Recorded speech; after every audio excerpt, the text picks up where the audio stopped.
Hello, hello, hello.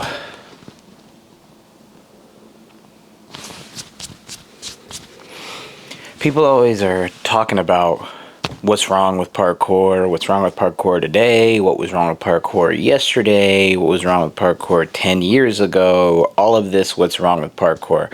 And I think outside of like the progressive mindset of like, making parkour more accepting and, like more, accessible to people, I don't really feel like we should be focusing so much on what's wrong with parkour all the time.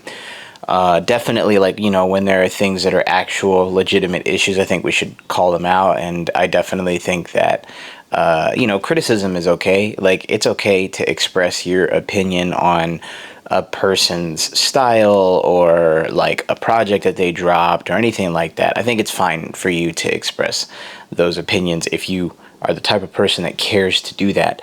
If you're the type of person that feels like you need your opinion to be heard by everybody, then by all means, like, share your opinion. But I think that it gets like taken too far when people, are saying what is and what is not right in parkour, and saying that parkour is going in the wrong direction or whatever the case because of how a person practices the craft. I just feel like we don't want to win.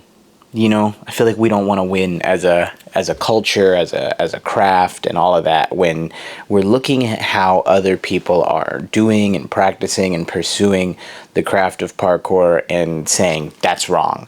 You know what I mean? Now, I think that some of the hype chasing can be a bit dangerous. I think that a number of people definitely are going out like to kind of chase virality, and I'm not going to put myself above that. I've definitely had my share of viral moments, but I'm not doing anything that I'm doing because I think it's gonna go viral.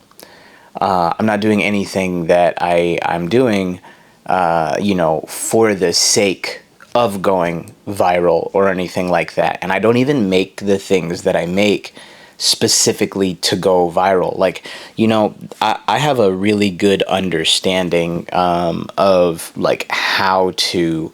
I have a really good understanding of how to go viral. I have a really good understanding of, like the type of content strategy, and all of that stuff needed for, what a lot of people would consider success, in social media or in, a career that involves social media or whatever the case. But I play the game, but I don't play the game for the game. I play the game enough so that I can get what I'm trying to get out of it so that I can keep doing what I want to do. I don't do anything for virality. I really don't. Everything that I do is something that I really want to do. It's really something that I like legitimately care a lot about. Like I dream about it. I think about it. The most viral things that I've put up have been like climbs and big double tap gaps. Those are the two things that get me the most viewership, very specifically on Instagram, meta platforms, and stuff like that. A lot of my vault stuff actually does really good. And I love that stuff a lot. Some of my favorite stuff to be doing, especially because my pursuit of the level of mastery that I'm aiming for now is a little bit new in my career with vaulting, but does really well on like Instagram and YouTube and all that stuff. But it does particularly well, better than my climbing stuff, and my like big double tap gaps on TikTok. I don't really care. I don't care. It's not gonna dictate what I'm doing or what I want to do with myself, because I don't consider my bar for success to be, how many eyes are on me. Not that alone, at least. And I also don't consider, like how viral I'm going and how much money I'm getting out of that. to be my benchmark for success with my pursuit of parkour. So I'm not really doing anything that I don't want to do. I've never done anything that I really don't want to do, like, of course, I've conceded on that time and time again, from like peer pressure, societal pressure, whatever the case. But for the most part, I just stick to doing what I want to do, and I accept the consequences of that. And if that means that there's less people watching me, there's less people seeing me, there's less people loving what I'm doing, that's fine. Because somebody else loves what I'm doing, and they love it just because it's me, just because it's the thing that I want to do with myself, because it inspires them to see me do it, and that's cool. I appreciate that. But I would have the biggest problem with myself if I wasn't doing what I want to do, just for me, what I want to do. So I really focus on that, and I've gotten a lot better at that. I've gotten a lot better at focusing on that as the years have gone on. And to be honest, a decent amount of the reason why I've gotten more comfortable with just focusing on what I want to do and what I want to create and how I want to move and all of that stuff is because of my viral success. Like more eyes being on me, not just more eyes, but the people who are seeing what I'm doing. These are people who I have looked up to or have been, a massive fan of. These are not just athletes. These are artists, martial artists, musicians, filmmakers, other athletes, fellow athletes in the world of skating and, American football, basketball, the whole nine. I've gotten a lot of recognition from people that some people I idolize, some people I'm just a huge fan of in general. I've gotten that recognition from them, and that did help validate me, at least to myself. It made me feel like what I thought was true, because people who undoubtedly went down the same path in their own sector of creation and creativity, those people began to recognize me. And, I know as somebody who has risked, everything and worked tirelessly to achieve what I am doing, what I've done. I know that because of that gives me a special eye to see when others are doing the same thing. So I feel that in return when I get it back from people that I idolize. I'll give you an example. E40, the rapper. If you don't know who that is, I don't know what to tell you. Just look up E-40. I don't know what to tell you. Why don't you know E40? Why don't you know E40? Why don't you know E40? You know what I mean? But if you don't know E40, E40 is the king of the Bay Area. We're just going to call him that. He's the king of the Bay Area. Kendrick Lamar says that he is the voice of hip hop. Like he's like the foremost word on hip hop culture in general. Kendrick Lamar says that. So that's who E40 is. E40 followed me on Instagram a few years ago. I think like 4 years ago. He followed me on Instagram, and my dad listens to E40. That's my dad's favorite rapper is E40. And, as a Bay Arean myself, I've known E40. I've known his voice. I've known what he's done as a unique figure in hip hop for almost my entire life, pretty much my entire life. And to be recognized by him was super meaningful and extremely validating for me. So I accept that, and I think that you should take those things and allow them, especially if you don't have a great perception of yourself, if you're not fair to yourself, like I have been for so long in my life and career, I have undermined myself, like, or I guess maybe I have undervalued myself, and what I've done and accomplished, because people have undervalued me and made me think differently about myself, so, or at least inspired me to think differently about myself. But, getting recognized by somebody like E40 is something that makes those other things, those other voices, extremely quiet, and they disappear mostly from my attention, because somebody who in their own respect has pursued and accomplished what I dream of has recognized me, just pursuing what I dream of. And I think that it's fair to take something like that and try to balance the scales from the naysayers and even the self-naysayer inside one's own head, and offer an opposition to those more detracting, I guess, negative opinions of oneself. So, I'll take that. But I say all that to say that even before I got that validation from people, I was still doing what I want to do, because it's what I want to do. I gotta breathe my own air every day. Like, I gotta do the things that I have to do every day. If I'm gonna be doing parkour like how I do parkour, like, if I'm just doing it to appease or please somebody else's perspective of parkour, I'm not doing it for me, I'm doing it for them. But I'm the one who has to bleed, break bones, tear ligaments, and all of that good stuff just to get to the point where I'm validated by that person. And I don't think that that's meaningful, unless you really, really, really value the opinion of these people.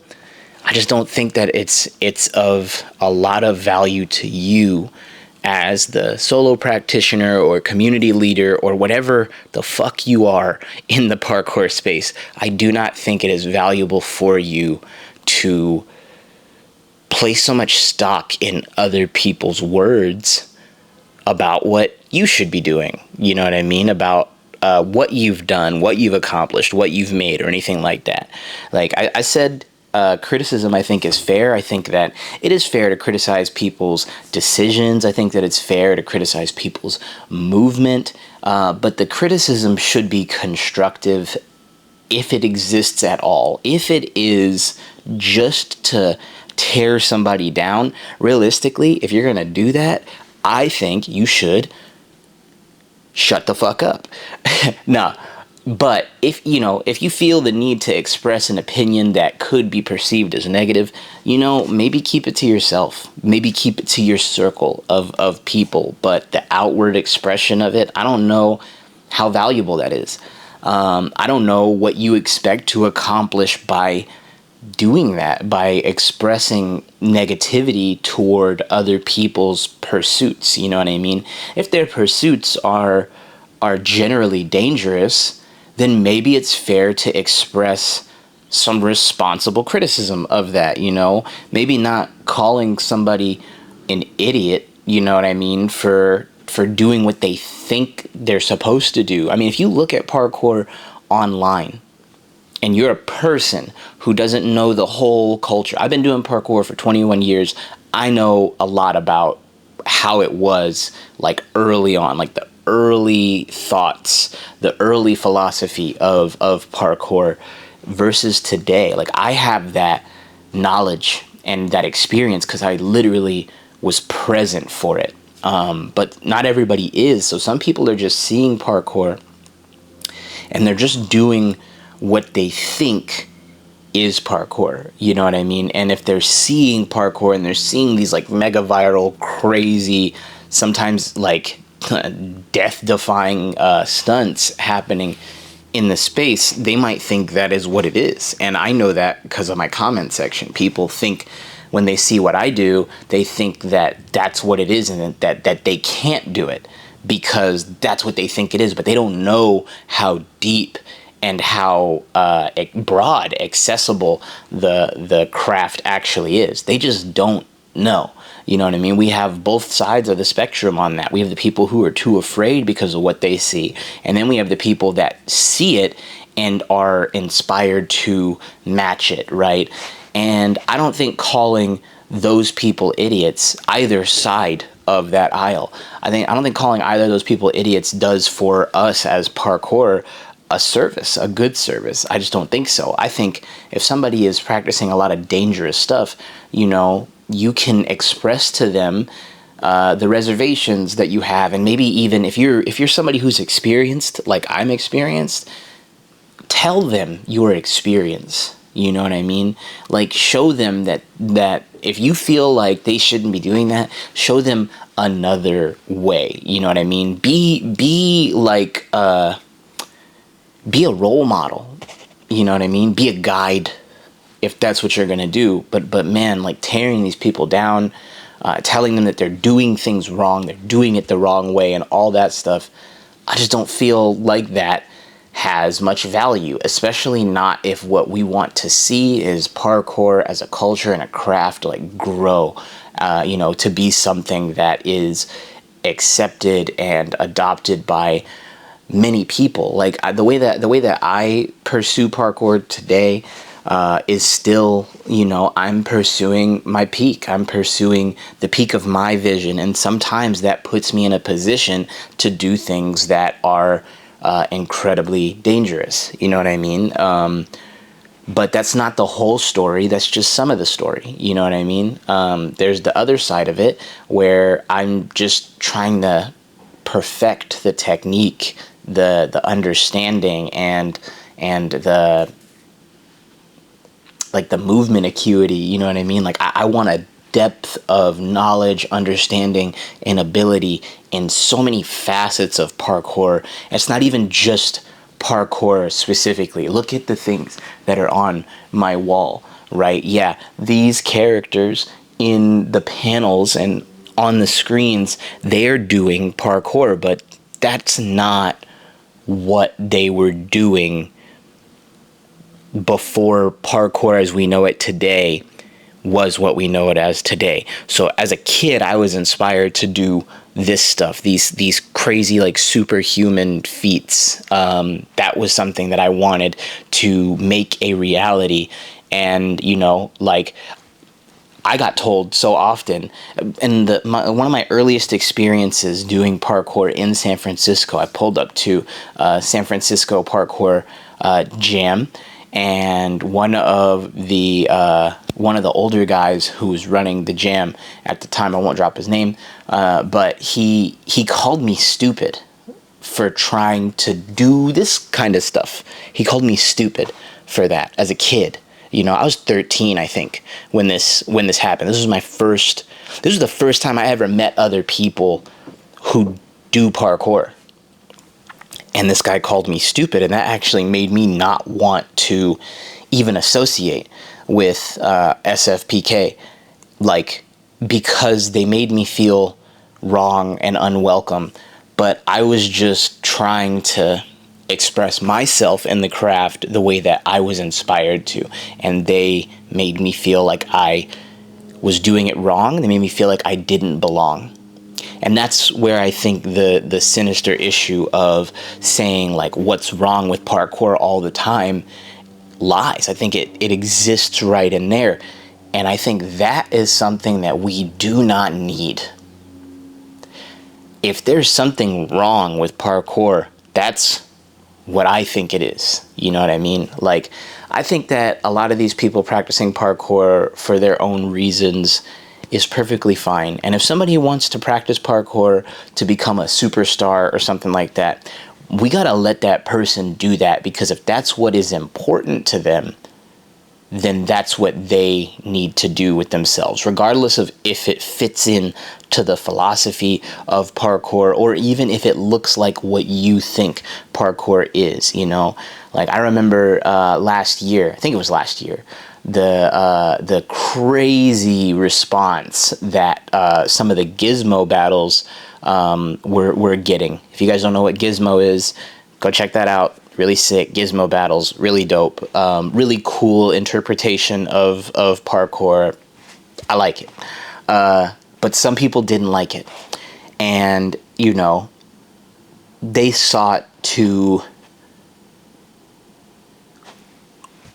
I guess insultingly is the best word I can come up with. They sought to insultingly criticize that avenue of parkour. And what that caused was a back and forth argument that I do not believe advanced parkour. Maybe some people got their eyes open and their opinions shifted because of the discourse and conversation, and that's cool. But realistically, there were a lot of slurs being thrown around, and the fuck is that gonna do for us, guys? Like, is that gonna get you that big sponsor that you're looking for? Is that gonna take your competition or your event to the next level? Like, no, it's not. And I can tell you that as somebody who has been in the sport for 2 decades, that shit doesn't do anything. It doesn't. The real stuff that does something valuable in parkour are things like Gizmo, just like SPL. You know, SPL wasn't always around. And for those of you that don't know, Red Bull Art of Motion was the big thing. And before Red Bull Art of Motion became the big thing, for a very short time, we had the Barclaycard World Championships, like, you know, and you know, those had their short run, very, very short run, and Red Bull kept going. And there were a lot of things that tried to emulate Red Bull that never really persisted, right? And even Red Bull Art of Motion itself hasn't totally persisted. I mean, it's had break years, sometimes multiple years, where there's no Art of Motion contest at all. And all the while, like in the like early 2010s to now, NAPC, North American Parkour Championships, held by Origins Parkour, before Sport Parkour League was even a thing. They were building their own grassroots competition style and format that was separate from that of Red Bull Art of Motion. It wasn't outright and wholly critical of Red Bull Art of Motion. It wasn't the focus of NAPC to criticize Art of Motion. It was to provide another avenue that these people thought was an avenue that hadn't been explored yet in the space of parkour. And that evolved into what is now considered by almost everybody, if not everybody in the community, as the Parkour World Championships in SPL. That is what resulted from seeing something, saying, I don't know about that, but I think this, and then trying to spend time fleshing out that idea of parkour competition, very specifically, just competition. And now look at this beautiful tapestry of history that these guys have, you know, gifted to the parkour community, you know, just by saying, I see it differently. I want to make my own thing that represents my vision of parkour, you know, in this case, the competitive route. That did not come from a back and forth battle on the internet over and over and over, and a bunch of slurs being thrown around and a bunch of people saying, you're not doing it right, you're not doing it right, you're not doing it right. It didn't come from that. It came from people saying, this is how they're doing it, this is how I want to do it, and then they did that, and now look at it. So with the Gizmo thing, I think it's the same. You know, they're just making a parkour contest and event that represents them and their style and what they like and what they love, and it's just their vibe. You know, it's just their vibe. Way back in the day, you know, Jod, J-O-D, Join or Die, out in Boston. Shout out to Commons Boston homies. They are running an event that has been going on now for many years and has, I think, become like the cardinal American parkour event in the modern era. If that was around the way that it is back when I was getting shit from SFPK and being called stupid for trying to be Spider-Man outside out here in San Francisco, if they saw JOD, if they watched the JOD 7 video, they would have had nothing but negative things to say. But my boy, my son, my heart, Xander, that's one of his favorite events, JOD. It's one of his favorite events. That's a place where he and his friends feel represented. They feel like they can do the things that they want to do and have the good time that they want to have with parkour. And you know what? That's beautiful. That's beautiful to me. I've been to Jod once, I think one time, maybe twice. And I definitely want to go back. But I will say this for sure. It's not my type of event. And when I say that, I'm not being critical of it. It's just not exactly my vibe. I still love to be there. I love parkour, so I always love going somewhere else to do parkour.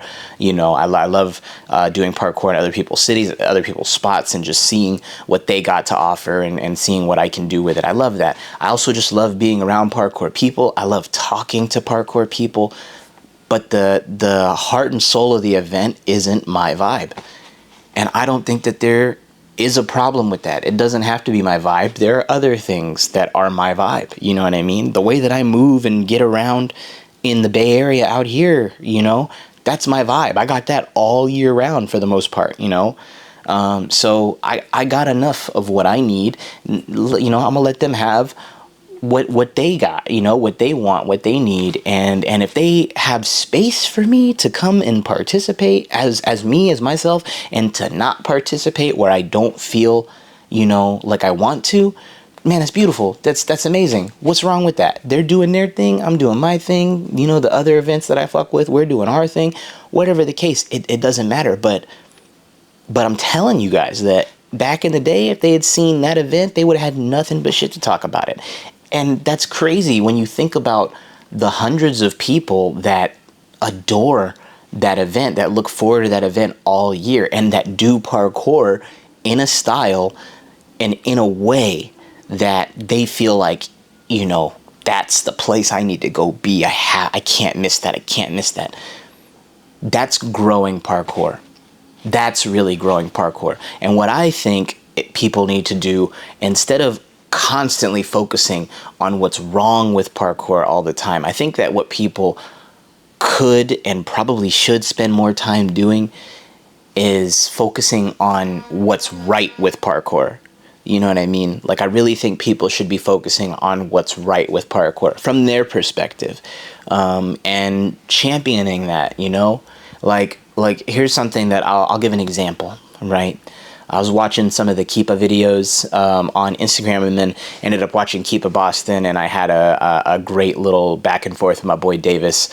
And I actually just sent a nice message over to Kevin Franzen, because I've known Kevin since he was, I think, 15 years old.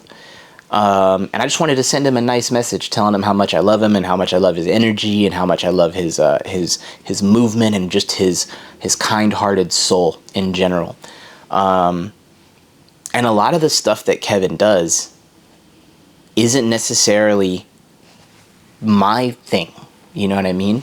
But because I got my own thing that I have pursued, with, experiencing prejudice all along the way for what I'm doing, how I'm doing it, all that jazz, you know what I mean? I got whatever these people are hearing today, negatively about them doing parkour their way, I fucking heard it. I promise you, I heard it all. I heard all the awful and worst stuff. But what Kevin's doing is not necessarily like my thing, but I know what it's like to pursue your own thing, your own way, and you love it. You know what I mean? Like if anybody loves how I move, it's me, because it's the movement that I want to see. It's the exact movement that I want to see. That's what I do. And I think that's what Kevin's doing. And I think that's what Keepa's doing. I think that's what they're doing. They're just doing their thing from their heart and soul. And you gotta love that. You gotta appreciate that. And if you're somebody who actually practices appreciation, you'll learn to remove your specific palate, let's just say, your specific desire, let's just say, and you'll be able to just see the magic and beauty in somebody else's approach to the thing. And I think that right there, that's the craft. That's the fucking craft right there. That's the real community. That's the real culture. When we can see the different things that people are bringing to the table, especially and ideally with positive intention, and we can just appreciate them for what they're doing, because if they weren't doing it, it wouldn't be getting done. I will tell you, there's nobody in parkour who moves like me. There's nobody in parkour who moves like me. Which means if I wasn't doing this stuff that I got called stupid for, it wouldn't be getting done. And I think that about what Kevin and the Keepa family are doing. I think that about what JOD is doing. I think that about what Movement Creative is doing. You know what I mean? Like, I think that what people are out here trying to accomplish from their heart and soul through the medium of parkour is the most right thing happening with parkour. I think so. So, yeah. I really feel like this crazy song and dance of this is wrong and I don't like that and this, and all that BS, like this is what you're doing wrong, this is how you're doing it wrong, all that stuff. Fuck, I just don't see any value in that, actually, because it doesn't even seem like it's constructive criticism. It just seems like it's just criticism, like the movie critics. Sometimes they're right, no lie, but the movie critics, the music critics that love to just talk about why X's album isn't X, Y, and Z isn't compared to Z's album.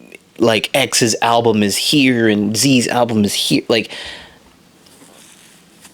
those fucking people don't even make music. You know what I mean? The movie critics, a lot of the time, they don't even make film, and some of them are great and some of them are trash. You know what I mean? And I don't think that helps those industries a whole lot. I just don't think that it's not what makes the art great in those industries. The critics are not what make the art great in those industries. The artists are who make the art great in those industries. And I think the same thing for parkour. I do think that there is healthy criticism. I do think that there are healthy debates and healthy conversations to have.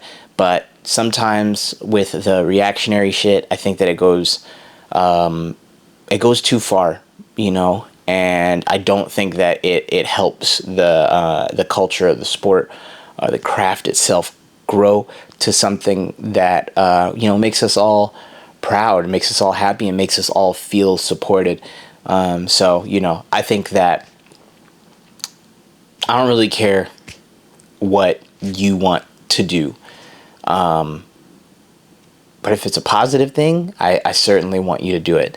If it's a negative thing, if you do it, that's your right. I don't think it's cool. I just don't think it's cool. That's it. And you don't have to care about what I think. I'm just saying what I think. I just want to hold space for people who are doing what I was doing, and just trying to be themselves in this craft that they feel, an attraction to. That's it. That's all, I think that that's valuable. And, me doing what I wanted to do, regardless of being called stupid and all sorts of other horrible things and names and such, never stopped me from doing the specific thing that I wanted to do in this craft, you know. And I think that that's why I'm at a place where I'm actually proud of myself. And I don't think I would be proud of myself even if I was getting all of the love and adoration from the critics who said I was doing it wrong before. If I was doing it the way that they saw it today, I don't think I'd be happy with myself. I just don't think I'd be happy with myself, because I know that every time somebody told me to do something that I was like, ah, yeah, but I don't like it. I don't want to. I'm not inspired to, and I don't think that's going to help me accomplish this vision. You know what I mean? If I did that stuff, I don't think I'd be happy with myself. Maybe they'd be happy with me, but I wouldn't be happy with me. And right now, I know for a full and wholehearted fact that I am trying my hardest, and I think I'm succeeding the most I ever have in my entire life and career at trying to be one of these characters in real life through parkour. So that's what I'm about. That's what I wanted to say. And I appreciate you guys for coming along on the journey with me, fam. All right, West Side, I'm out of here.